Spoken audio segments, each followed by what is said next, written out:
com Deus, Roberta Miranda.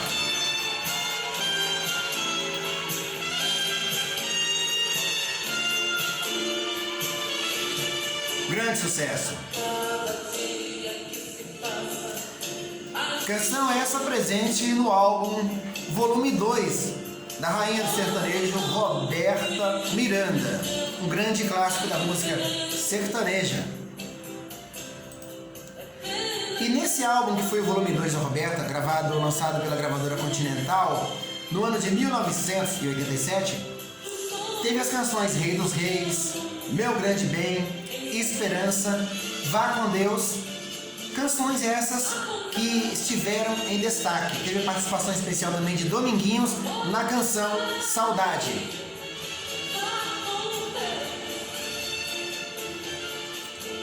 Esse aí, portanto, foi o álbum da Roberta Miranda, volume 2, lançado no ano de 1987, com grande destaque para a canção Vá com Deus.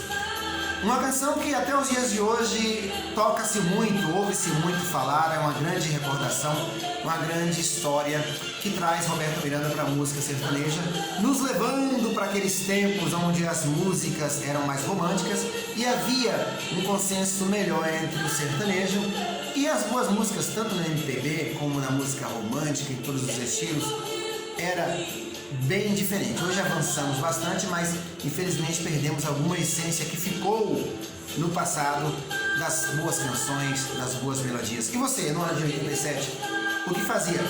Conhecia a Roberta Miranda, escutou as canções dela? Compartilha, fala aqui nos comentários com a gente. E estamos conectados.